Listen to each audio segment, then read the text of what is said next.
Good morning, everyone. Shirley here. Today we're going to be looking at the Guardian of the First Ones on Mythic difficulty, as well as going over some news. We're getting some buffs in the next patch, and this boss doesn't have a whole lot going on. It's basically a Heroic Plus boss, so I figured I would share some information towards the tail end of the video about what's coming up.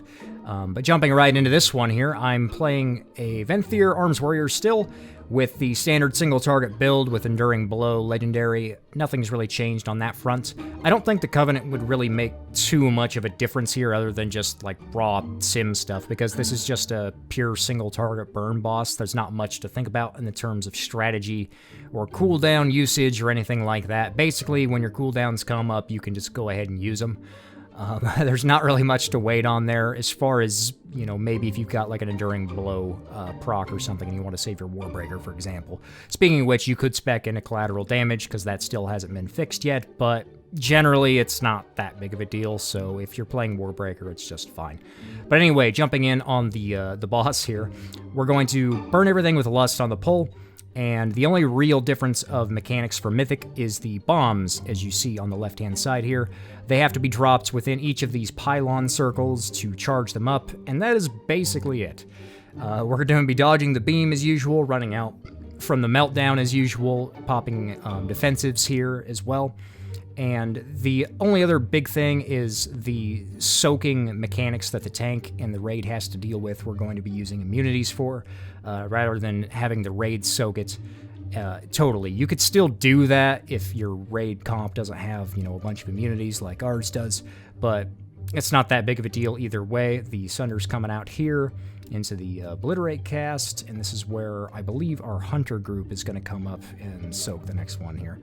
Still have to dodge the Disintegrates, or maybe that just happened a second ago here. My bad.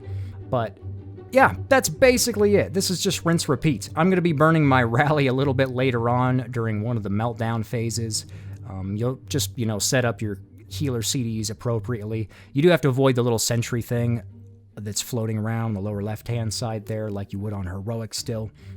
We're only going to be soaking one of the purging protocols here for each of these. You could soak a couple of them if you're, you know, coming up short on some of the timings, but it's super tight, so... Oh, my bad. We actually soaked a couple of them. It's been so long since we've done this already that we didn't put much progress in on this boss, because it honestly didn't take that long, so my bad on that one. But, that's it. We're just going to burn it down to the end. So on to 9.15 news. Sorry for the really jarring guide video today. There's really not much to this.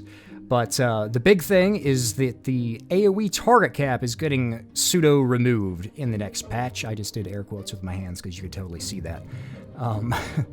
It's not fully going away, but all the warrior abilities that are important are going to be affected by it.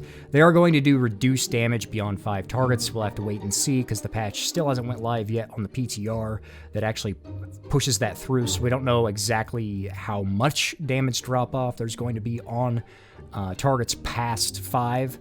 Hopefully it's not reduced down to like 5% damage or something like that. But regardless, we can hit everything again with Blade Storm, so, you know, it's about damn time as far as I'm concerned. That's good. And on top of that, Whirlwind and Dreadnought even, our talent is getting affected by this. And Dreadnought's actually huge that this is going to hit more than 5 targets. We're going to be able to put up some pretty decent damage, I'd imagine, in Mythic Plus once again. Even as Venthyr. If you're playing Kyrian or Night Fae, you're already doing just fine, so it's not that big of a deal. Speaking of which, the Whirlwind buff is getting impacted in 2 parts because the conduit for it, the Merciless Bone Grinder conduit, is also getting buffed by 100%. So your Whirlwind will do 100% more damage, well, on top of what it was beforehand, not literally, but after your Blade Storm period goes down. So I'd imagine they're also buffing, before I finish that thought, they're also buffing the Harrowing Punishment conduit for Venthyr, which is going to buff the Condemn conduit when you're around extra targets by 50%. So anyway, back to the previous point, I'd imagine in a Venthyr situation with Sweeping Strikes, you're still going to be prioritizing Condemn, an AoE of like, you know, 5 targets, definitely 5 targets, over like the Merciless Bone Grinder one. But if you're playing Kyrian or Night Fae, then you could run that for sure, and after your big burst go with Bladestorm and Spear and all that jazz, then your Whirlwind would actually be doing quite a bit of damage, and that would help pad out any downtime you have in between Sweeping Strike cooldowns, because, 30-second cooldown for it to pad out with Dreadnought. So next patch, Warrior's going to do some pretty considerable damage, I would guess, anyway, in Mythic Plus coming up. So, and that'll obviously translate into raid encounters, but raid encounters are usually a lot more bursty and not as frequent add damage. I did have to get a run out of bomb here at the very end there, so we lost a hair of uptime. But yeah, that's it. That's Guardian of the First Ones on Mythic. Thanks for watching. I'll see you in the next one soon. I know some people have been asking about a rotation guide for Venthyr still, actually. So I hear you. I'm going to see what I can do. It'll probably be just a short one-off video coming up, or I'll tack it on to the end of one of the raid kill videos here. So look out for that, and I'll see you next time. Peace.